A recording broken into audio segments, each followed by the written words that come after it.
আসসালামু আলাইকুম রহমতুল্লাহি ওবরকাতুহু। সম্মানিত দর্শক, অতি সম্প্রতি শেখ হাসিনার একটি অডিও ক্লিপ রীতিমতো ভাইরাল হয়ে পড়েছে। আওয়ামী লীগের জনৈক কর্মীর সঙ্গে কথা বলতে গিয়ে বা সেই কর্মীকে সান্ত্বনা দিতে গিয়ে তিনি একটা সময় আবেগ আপ্লুত হয়ে কেঁদে দিয়েছেন, কান্না করেছেন। তো তার সেই কান্না নিয়ে নানা জনে নানা ব্যঙ্গ করছেন। অনেকে অনেক কথা বলার চেষ্টা করছেন যে তিনি ভয় পেয়ে গেছেন, মানসিক শক্তি হারিয়ে ফেলেছেন এবং এই যে আদালতে তার বিরুদ্ধে যে রায় হয়েছে, এই রায়, তার যে ফাঁসির আদেশ, এটি আওয়ামী লীগের মনোবল ভেঙে দিয়েছে এবং শেখ হাসিনা নিজেও বিষণ্ণতায় ভুগছেন এবং নিজেকে নিয়ন্ত্রণ করতে পারছেন না। এর বাইরে অনেকে বলার চেষ্টা করছেন যে শেখ হাসিনার চেহারা বা তার যে ফিজিক্যাল অ্যাপিয়ারেন্স, এটি নষ্ট হয়ে গেছে বিষণ্ণতায়, তারপর মানসিক চাপে, অবস্থার প্রেক্ষাপটে, এবং এই কারণে তিনি সরাসরি ভিডিও কোনো কনফারেন্সে আসছেন না এবং এখানে ভয়েস দিচ্ছেন। আবার আরেকটি পক্ষ বলার চেষ্টা করছেন যে আমরা যে সকল কথা শুনছি শেখ হাসিনার, সেই কথাগুলো আর্টিফিশিয়াল ইন্টেলিজেন্স দিয়ে তৈরি। অর্থাৎ শেখ হাসিনার বক্তব্য ঠিক আছে, তো তার বক্তব্য জড়িয়ে যায় এবং সেই বক্তব্যের ধারাবাহিকতা রক্ষা করার জন্য এটা এডিট করে এআই এর মাধ্যমে, আর্টিফিশিয়াল ইন্টেলিজেন্সের মাধ্যমে অ্যাজ ইট ইজ শেখ হাসিনার যে আগের কথা, সেই আগের কথার একটা ধরন তৈরি করে জনগণকে শোনানো হচ্ছে। যেমন মানুষ বুড়ো হলে গেলে গলা কেঁপে কেঁপে কথা বলে। তারপরে ধরুন মানুষ রোগাক্রান্ত হলে, পক্ষাঘাতগ্রস্ত হলে তার কথাবার্তা জড়িয়ে যায়। ১০টা কথা বলে ৩টি ভালো স্পষ্টভাবে শোনা যায়, বাকিগুলো শোনা যায় না। তো এরকম যে পরিবেশ বা পরিস্থিতি, সেই পরিবেশ বা পরিস্থিতির মধ্যে শেখ হাসিনা কিছু কথাবার্তা বলছেন, পরবর্তীতে সেইগুলো এডিট করে তারপর শেষে জনগণের নিকট সেটা মানে প্রচার করা হচ্ছে। এবং তিনি সরাসরি তার যে দলীয় যে প্রোগ্রামগুলো হচ্ছে, সেই প্রোগ্রামগুলোতে একইভাবে ফিল্টারিং করে। তারা এত টেকনিক্যাল বিষয়াদি বোঝে না বা জানে না। কোনটা এআই, কোনটা এআই নয়, কোনটা শেখ হাসিনার কণ্ঠ, কোনটা শেখ হাসিনার কণ্ঠ নয়। তারা সহজ সরল বাংলায়, বাংলাদেশে যে আওয়ামী লীগের বিপুল সংখ্যক নেতাকর্মী রয়েছেন, যেভাবেই আপনি ধরুন না কেন, অলমোস্ট ৭ কোটি মানুষ সংখ্যার দিক থেকে আওয়ামী লীগের সঙ্গে জড়িত। এর মধ্যে যদি একেবারে বৃদ্ধ, শিশু, তারপরে সাধারণ গৃহবধূ নারী বাদ দেন, অ্যাক্টিভলি আওয়ামী লীগ করেন, জয় বাংলা স্লোগান দেন এবং রাস্তায় নামার সামর্থ্য রাখেন, এদের সংখ্যা ২.৫ থেকে ৩ কোটি। চারটিখানি কথা নয়, অনেক বড় বড় দেশের মানে টোটাল যে মোট জনসংখ্যা, তার চেয়েতেও এই সংখ্যা বেশি। ৭ কোটি অ্যাজ এ হোল। আর অ্যাক্টিভ, একেবারে অ্যাক্টিভ, মানে যাদের বয়স ২০ বছর থেকে ৬০ বছরের মধ্যে, শুধুমাত্র নারী এবং পুরুষ যারা রাস্তায় নামতে পারে, এদের সংখ্যা ২.৫ থেকে ৩ কোটি।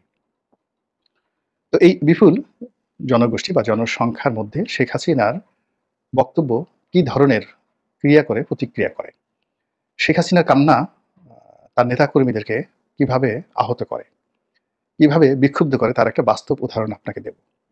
এই যে আমরা শেখ হাসিনার কান্নাকে নিয়ে ঠাট্টা করছি, মশকরা করছি, এটা হয়তো যারা ঠাট্টা মশকরা করছেন তাদের খুব আনন্দ লাগছে যে না, শেখ হাসিনা শেষ হয়ে গেছে। কিন্তু এটা যে আওয়ামী লীগের মধ্যে কিভাবে বারুদের মতো ছড়িয়ে যেতে পারে, তার একটা একেবারে বাস্তব উদাহরণ আমি দেব। তার আগে বলে নেই যে ঘটনাটা কি। ঘটনা হলো, শেখ হাসিনার এই মামলার যে রায় হলো, সেই রায় নিয়ে তিনি আওয়ামী লীগের জনৈক কর্মীর সঙ্গে কথা বলছিলেন বা নেতার সঙ্গে কথা বলছিলেন। তো সেই নেতা কাঁদছিলেন যে আপা কি হবে, স্বাভাবিকভাবে যে আপনার তো এরকম একটা রায় হয়ে গেল। তো তিনি সান্ত্বনা দিচ্ছিলেন খুব দৃঢ়তার সঙ্গে যে এ সমস্ত কি, ওসব রায় ঠায় কিছুই হবে না। উল্টো তিনি হুমকি দিচ্ছিলেন যে আগামীতে আমি ক্ষমতায় এসে আমার বিরুদ্ধে যারা রায় দিয়েছেন এটা করবো, ওটা করবো, ইত্যাদি ইত্যাদি ইত্যাদি। তো শেখ হাসিনা যখন এই কথা বলছিলেন, তখন যে কোনো কারণেই হোক সেই কর্মী, তিনি খুব আবেগ আপ্লুত হয়ে যাচ্ছিলেন এবং তিনি কেঁদে দিচ্ছিলেন। তো তার সেই কান্নার কারণে, সেই কান্নার যে রিদমটি বা কান্নার যে ভাইব্রেশনটা, এটা শেখ হাসিনার ওখানে গিয়ে পৌঁছে। তো তিনি সেখানে কথা বলতে চান যে দেখো, তোমরা বিপদে আছো, আমরা বুঝতে পারছি, তোমাদের কষ্ট লাগছে, তাও বুঝতে পারছি, ক্ষমতা হারিয়েছো, আমার বিরুদ্ধে এরকম রায় হলো, এটা তোমাদের কষ্ট লাগছে। কিন্তু তার সঙ্গে সঙ্গে আমার বিষয়টা তো তোমাদের বুঝতে হবে। আমার যে বয়স, এই বয়সে তোমাদেরকে ছেড়ে এসেছি, সারাটা জীবন আমি তোমাদেরকে নিয়ে থেকেছি।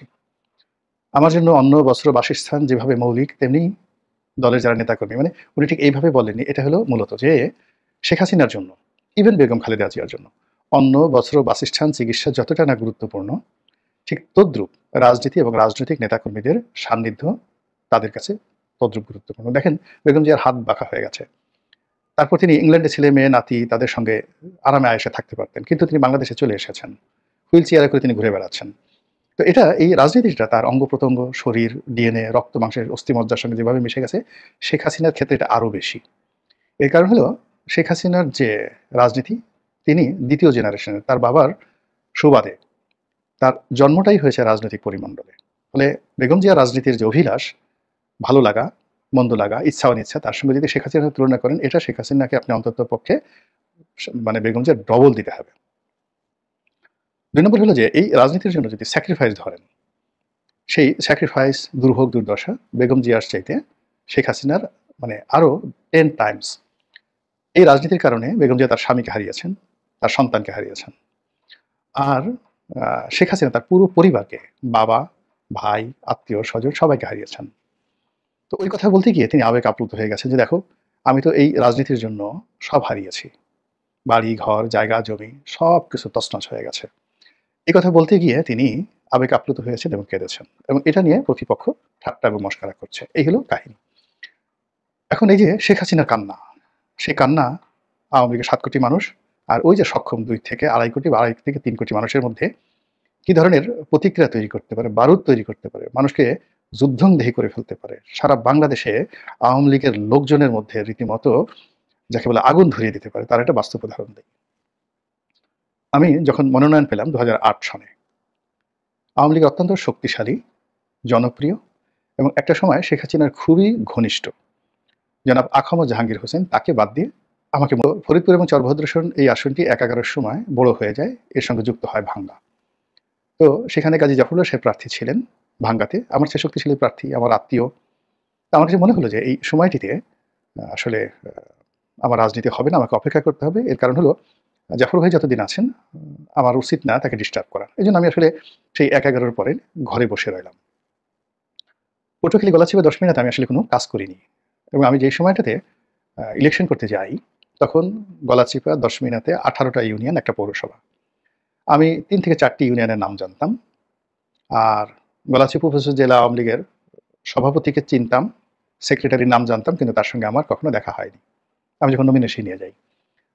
আর 10 মিনা উপজেলার যে সেক্রেটারি আজিজ মিয়া ছিলেন, তার সঙ্গে আমার পরিচয় হয়েছিল, কিন্তু হাবিব ঢালী সাহেব যিনি সভাপতি ছিলেন তার নামও জানতাম না আর তাকে চিনিনি। তো বুঝুন সেই অবস্থায় শেখ হাসিনা আমাকে মনোনয়ন দিয়ে পাঠালেন। তো আমি সেখানে যেতে চাইনি কয়েকটি কারণে, যে ক্ষমা জাহাঙ্গীর সাহেব সরাসরি আমার নেতা ছিলেন। আওয়ামী লীগের জন্য তার যে স্যাক্রিফাইস, এটা আমি জানতাম। তার জীবন যৌবন রাজনীতির জন্য শেষ করে তিনি দিয়েছেন। আমি চাইনি যে তার জীবদ্দশায় অন্য কোনো প্রার্থী হোক বা আমার দ্বারা তিনি ক্ষতিগ্রস্ত হন। এই হলো একটা কারণ। দ্বিতীয় কারণ হলো ওখানে বিএনপি যিনি ইলেকশন করতেন তিনি আমার মামার শ্বশুর জনাব শাহজাহান খান। তো আমি যদি আওয়ামী লীগের প্রার্থী হই তাহলে ক্ষমা জাহাঙ্গীর আমার নেতা, সরাসরি তার সঙ্গে আমার বিরোধ তৈরি হবে।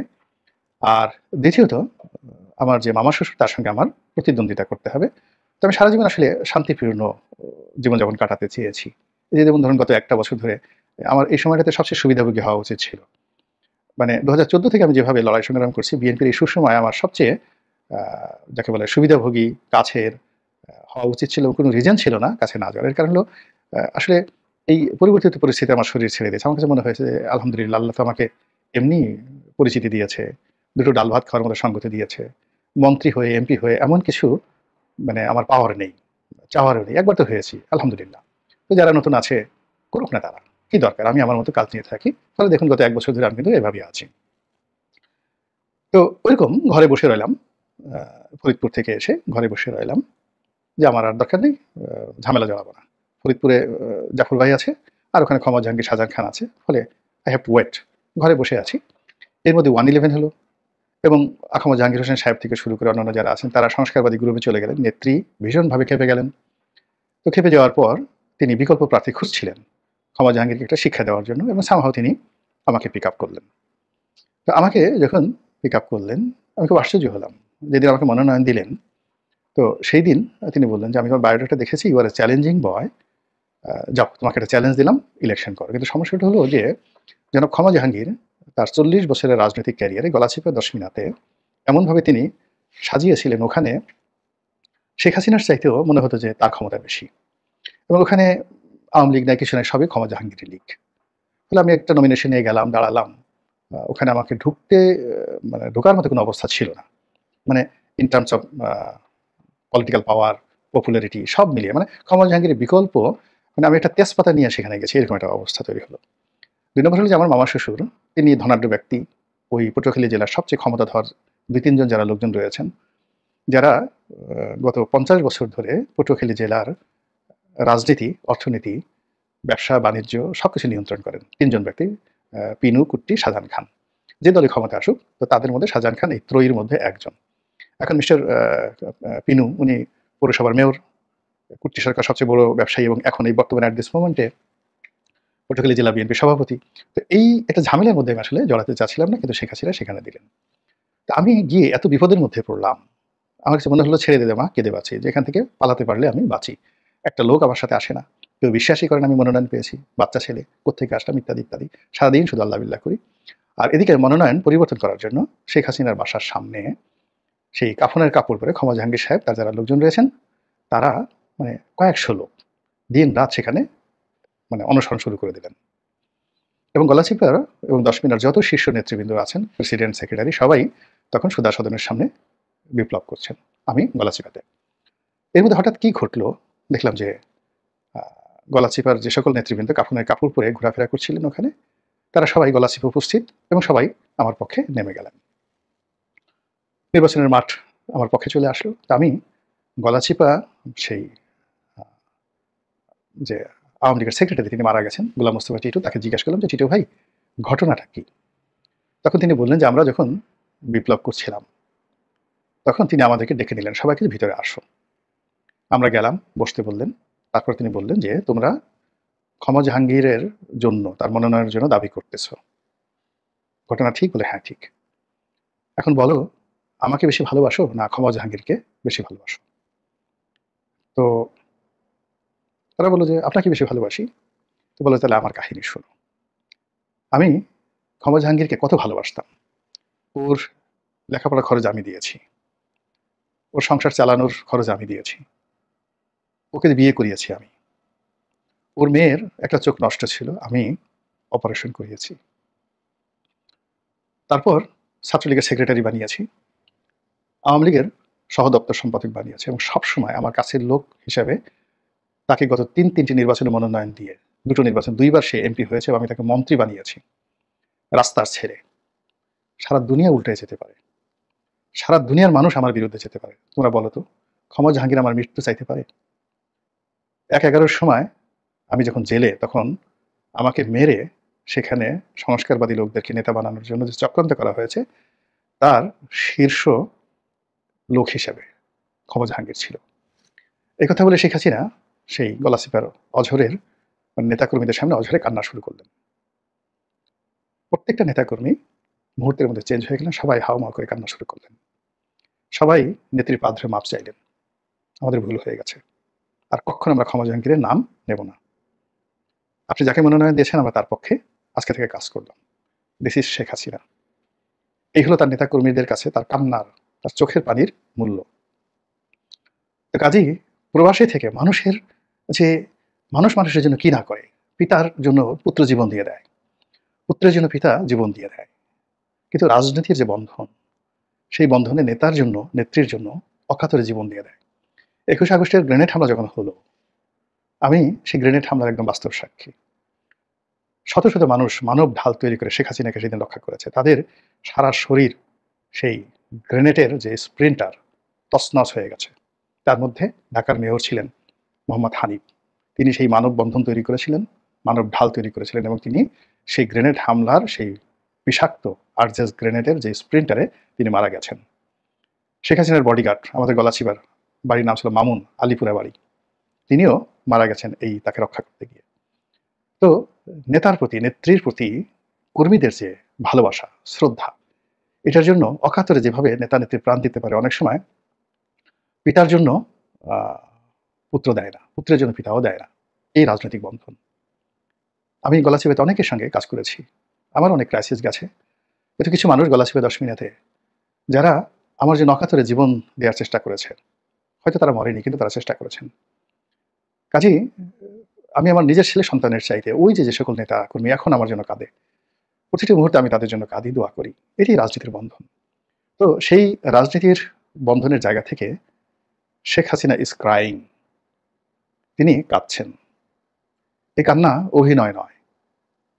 এই কান্না কাদের সিদ্দিকী যেভাবে সমালোচনা করে বলতেন যে শেখ হাসিনা খিলখিল করে হাসতে পারে, হাসতে হাসতে কাঁদতে পারে, কাঁদতে কাঁদতে আবার হাসতে পারে, অসাধারণ অভিনয় করার তার ক্ষমতা রয়েছে। এই কান্না, এই যে এখন যে কান্না কাঁদলেন, বা ওই যে ক্ষমা জাহাঙ্গীরের কথা স্মরণ করে তিনি যে কেঁদেছিলেন, এই কান্নার সঙ্গে অন্য কান্নার তুলনা করা যাবে না। কাজেই শেখ হাসিনা যারা বিরোধী পক্ষ খুব লাফাচ্ছেন, খুব আনন্দ উপভোগ করছেন, আত্মতৃপ্তি লাভ করছেন যে শেখ হাসিনার অশ্রু ঝরাতে পেরেছেন। এই অশ্রু নয়, এটি গোলা বারুদ। এটি যেন তেন গোলা বারুদ নয়, এটি পারমাণবিক গোলা বারুদ। কাজেই রাজনীতির কোনো বিষয় নিয়ে ছেলেখেলা করতে হয় না।